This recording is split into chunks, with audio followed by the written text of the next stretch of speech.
Hey guys, KevBot here again. So I would like to preface this by saying, I have no fucking idea what I'm doing.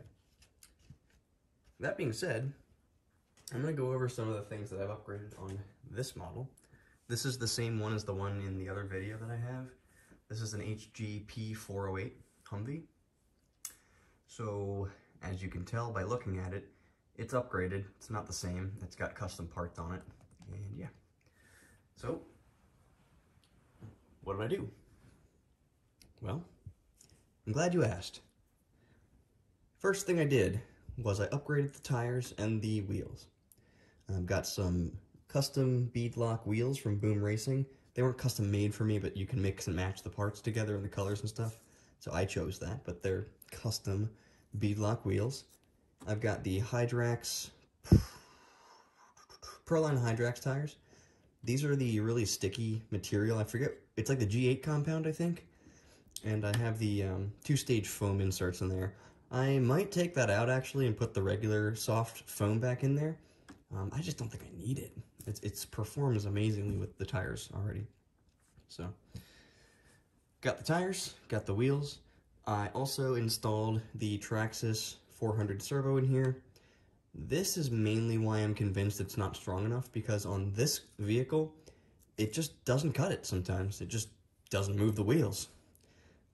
It was glitching out a little bit before, so I added a glitch buster in here, despite the fact that I have the BEC for Traxxas.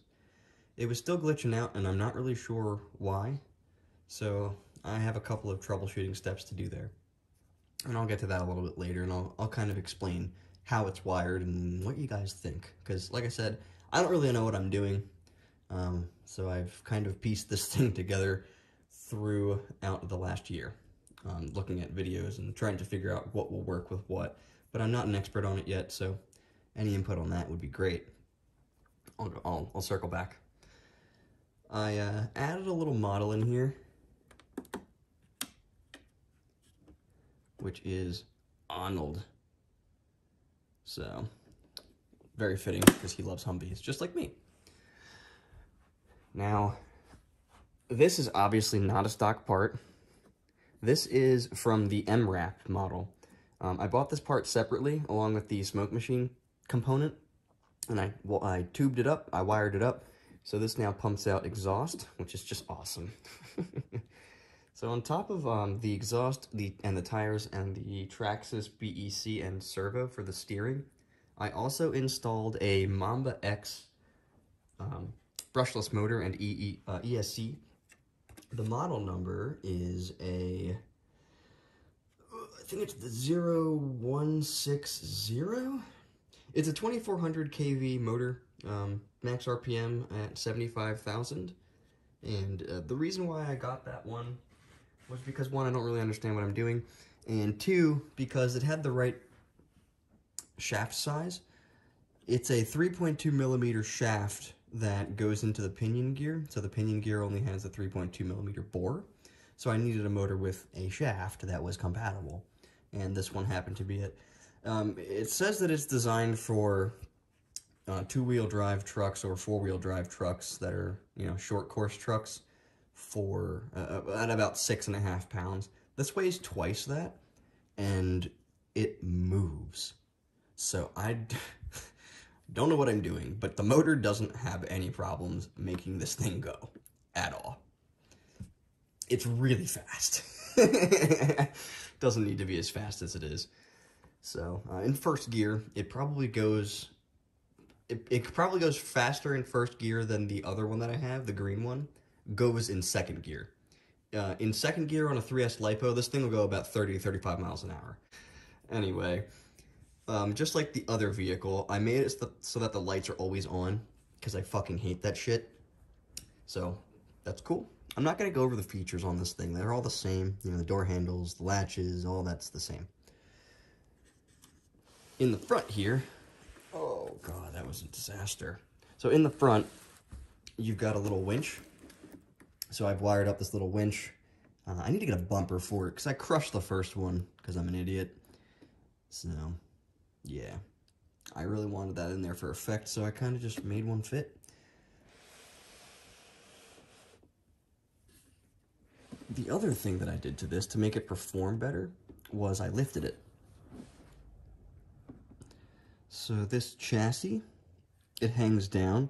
That's where it's supposed to be, because you can't lift the chassis.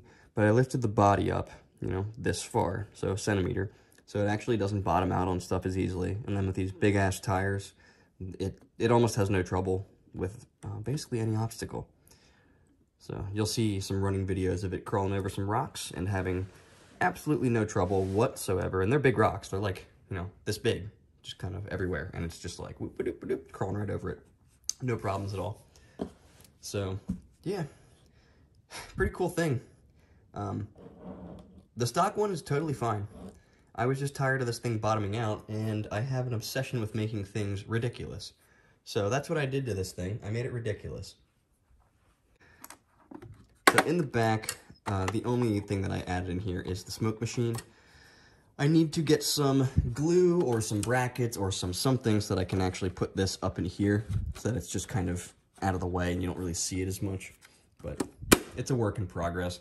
I just wanted to make sure it functions, which it does, and you'll see a video of it in the snow with this thing pumping out smoke. So in your gas cap here, this actually comes off now. I dremeled this out completely. I don't know how well you're gonna be able to see it, but I dremeled it out and I put the tubing in up through here, which then feeds into the actual smoke machine in the back. Oh man, this is so dirty. So that comes into this one. So you have to kind of turn it on its side. You kind of have to do this to fill it, to get it to actually like feed into that thing there. But yeah, I just thought that was a little cool effect. I actually dremeled out a hole where you fill up gas in the real car, put the cap in there, and it feeds right into this. So just thought that was fitting. I also had to Dremel a hole here for this. So I just Dremeled a hole out, stuck this thing down in here. Kind of looks like shit, but again, work in progress. But it works, and it looks really cool. So that's it for the smoke machine. So moving back to my question to the audience here. Why the fuck is this thing having steering issues? It was glitching out originally, like I told you. So it would turn to the left, it was totally fine. I'd turn to the right and it would like stutter and not really want to turn. If it was moving, it would turn okay. If it was stationary, left was fine, right was glitching out. So I added a glitch buster on top of having the BEC, which I shouldn't need. That seemed to correct the issue. Recently, with the snowstorm, I had some tracks on here, and it wasn't turning at all unless it was moving. And it was also having just general trouble in the snow. Like when it was sunk into the snow and it tried to turn against the snow, it just wasn't doing it. So the way I have it wired up, it should be normal. I have the battery wired into the BEC, the ESC connects to the BEC, and the BEC connects to the receiver. The end. I haven't seen any videos on being able to program the BEC, the Traxxas one. I don't think you can program it or change its amperage. I've heard people say maybe the BEC in the ESC is conflicting, and you know, that's a thing that can happen if you don't remove the power wire from the ESC. Every single video, every single install that I've seen of the Traxxas BEC, they're not removing that wire, so I assume that the BEC is designed such that you don't need to, where it probably cuts it off. It's plugged in, but it doesn't actually supply power to then backfeed. My next step is going to be to bypass the BEC entirely and use my Castle link to upgrade the amperage to whatever it needs to be, 7.4 or 8. Another question that I would like you guys to tell me, if I up the amperage of something like that, is it bad for the system? Because I am under the impression that you can up the amperage, the system will ask for a specific amount of amperage, and if the battery or the ESC can't supply it, then you just get what you get. But I don't think giving it the ability to have more amperage is a problem, because it doesn't dictate its draw. That's the components that dictate the draw. Let me know if that's accurate or not. And that's pretty much it, guys. So thanks for watching. Let me know what you think in the comments section. And check out the next video because you're going to see this thing tearing it up. Going over rocks, going through snow, going like 35 miles an hour up a 45-degree hill. It's kind of nuts.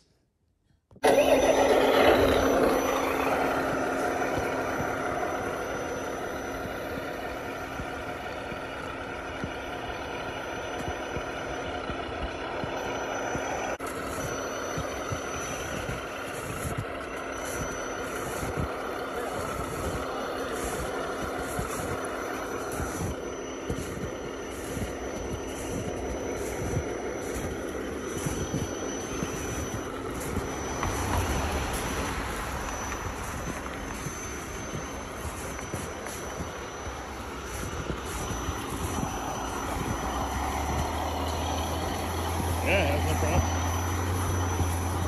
You too.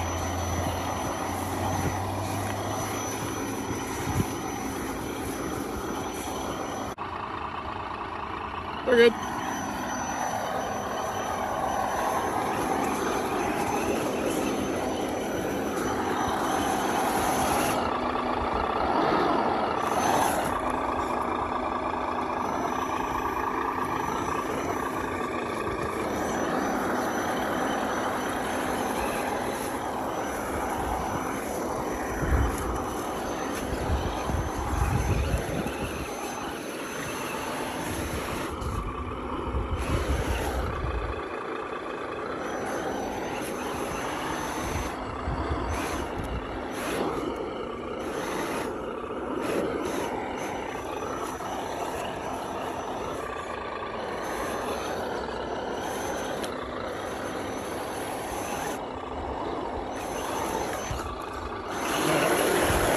Oh my goodness.